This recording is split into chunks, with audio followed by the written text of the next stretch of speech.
Hey everyone, Joshua Hanlon here at Brick Live in Birmingham, England, and I am in front of the world's largest Lego ship here with Warren and Julie, and they're going to tell us a little bit about kind of the inspiration for this build and how this all went down. So Julie, if you just want to start off, kind of what was the thinking behind this, and why did you guys first decide to commission this ship?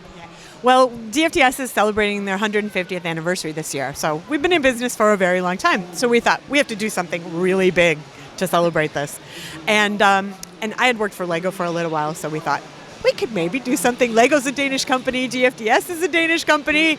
We could maybe we could build something in Lego, and of course it should be a ship since we're a shipping company. So we got in touch with Warren, and we started talking with him about building it.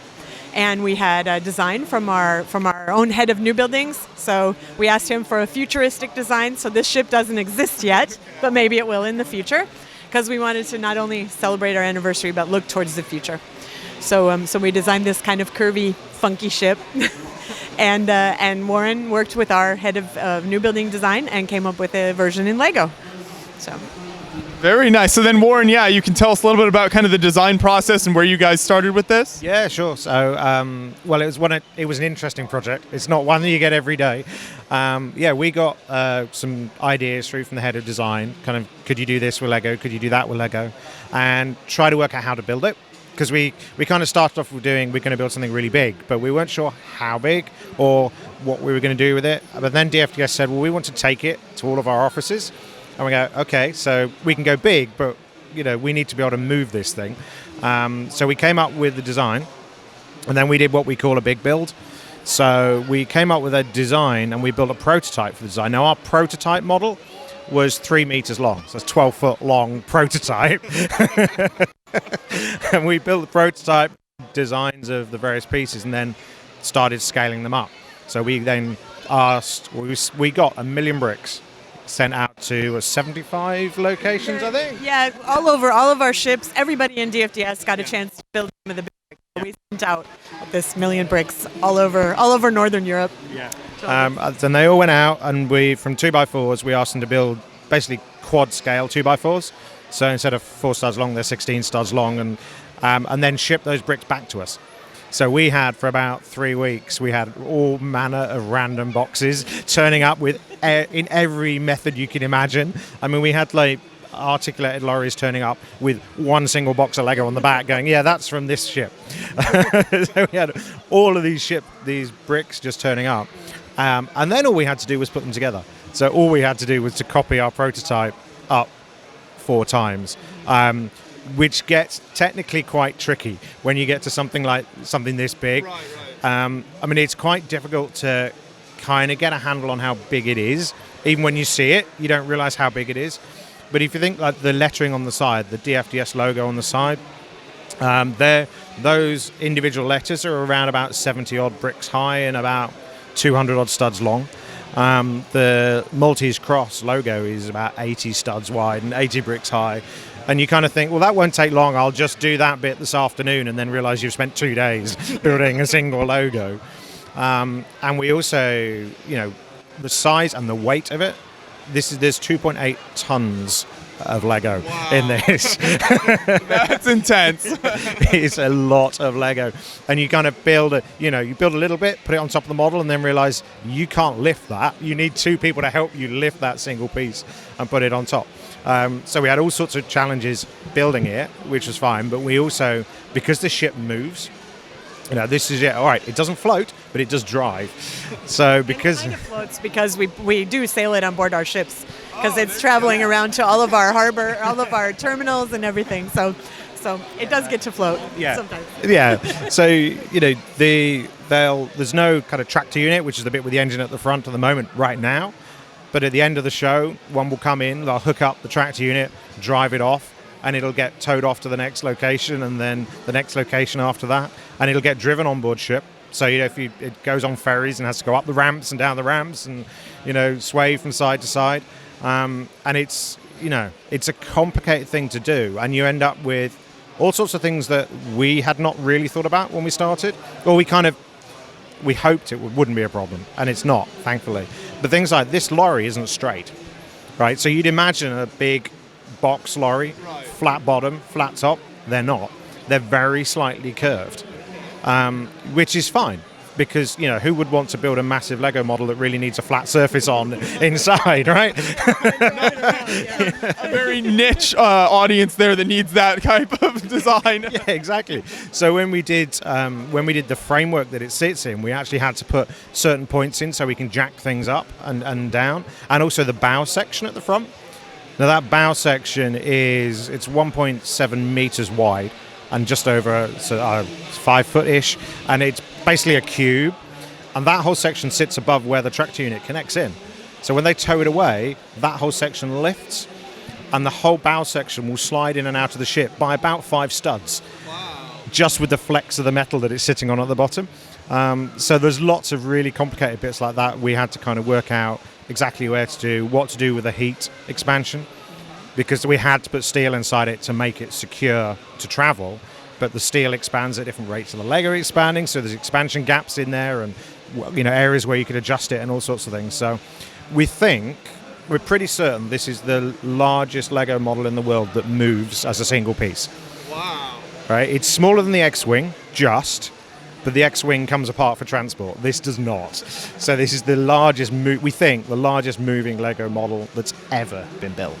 That's incredible, and I think you worked on this with kind of a team of people, so you can talk about that, kind of the teamwork and how all that went down and what sections people worked on? Yeah, absolutely. I mean, there's no way. Well, if you did this on your own, you'd be at it for years. We reckon it was around about 900 hours to do the final assembly.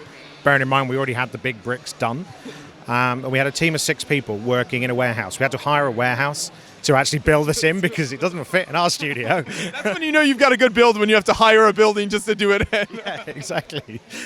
So we had to hire a warehouse, drive this in, build a scaffold rig around the side of it so we could get to it. And we had some cherry pickers in, some elevated platforms we can get to. And there's a team of 6 of us working on it, and it's kind of split up. So various people did different things. Kirsten and Fraser did some of the lettering, and Alistair did a lot of the bow, and I got the really bum job of doing all the walls. I was like, yeah, just build this wall. It's only 8 foot long and dark blue. And then we built lots of individual pieces, and then we realized something else as well. So we built the bridge, which is on the top. Guy built the bridge, spent a day and a half building this bridge, and we thought that's fine, and then went to pick it up, and it's like, not only can only a few of us lift it, we actually had to get lifting gear in to get it up there, to haul it up there, because everything is just so massive. And we also had there are some time lapses we did of the build, and you can see people working from the inside and the outside. So there's actually a secret way we can get inside this ship. So we can get on the inside and build a lot of stuff from the inside and look at any maintenance. And also there's a couple of spares in there. This is just a few. A couple of boxes of spares. So it ships with all the spare parts and the tools and things like that if we need to do it. So we had to plan that as well and gain access to it, which is from the top, which really scares people if they don't know it, because I know where you can walk on this model, and lots of people just see us walking over the top of it, but it's strong. It's a pretty strong build. It looks like it would be. So you mentioned the steel. Is the steel what's actually keeping it together in there, or is that just to kind of make sure it doesn't like fall apart? Like, could you take the steel out and it still stay together, or is that really what's keeping it all together on the inside? If you didn't have to move it, it wouldn't need the steel. So it does have a steel framework in there, so it doesn't, so you can move it safely. But the main thing about this is because we had 7,000 people building big bricks and we put the big bricks together, this is not glued, right? So largely, there are little bits of it that we did have to glue. The mast right at the top is very fine and some pieces, but it's largely completely unglued. So really what the steel is doing is compressing the bricks and stopping them coming apart when we move it. So if it didn't have to move, you could do it without steel, but I wouldn't be standing right next to it if that was the case. Understandable, yeah. You want to want this thing falling on you. No, it's a long way up there. It really is a long way.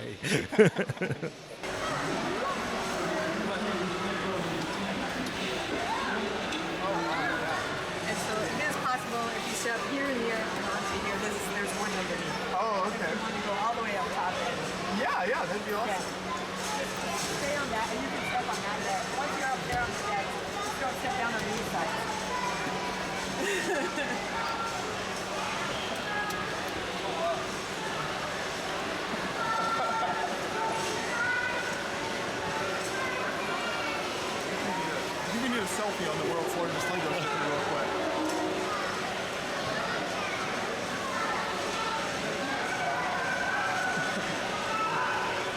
We revealed it in August, and it has been to the Baltics, it's been to Oslo, it's been to Germany. It's actually on its way back to Germany after it's here. It was in Utrecht at Lego World last week, and we have bookings for it through next May. So, and who knows, it could be even more because people keep calling and requesting, oh, could we see it at European Shipping, or could we see it at our event? And so, but right now it's mostly actually the various DFDS offices around the world that are showing it. Yeah. It is a really easy mock to move. Honestly, I've done lots of mocks, and some of them, are really awkward to move and set up. This one's dead easy. You just drive it in and open the curtain. So is this the biggest build you and your team have ever worked on, or? It's the largest build in terms of bricks, in terms of weight. We did in 2012. We held the world record for the largest mosaic. Very briefly. I think it was about 1,100 square foot, something like that, about 150 square meters. So we got that, but it was beaten after about 3 months, something like that. But no, this is the largest, most, largest volume project. Certainly the project with the most people working on it, with like thousands of people working on it, and the logistics around it and stuff was just insane. So yeah, I don't think we'll be doing anything quite this big just yet. He says. So if there are other people or companies, whoever it might be, that are interested in you doing other projects like this, are you open to more of that in the future? Yeah, absolutely. I mean, anything, we like a challenge. And this, that's how this kind of came about. Is Julie came up with this mad idea that, she went, I reckon you can do it. And we thought, okay, well, that's nice to know. So yeah, we're definitely up for a challenge if we can. And we'll see what happens. See what else. I had never thought of doing something like this, so I have no idea what anybody else will come up with.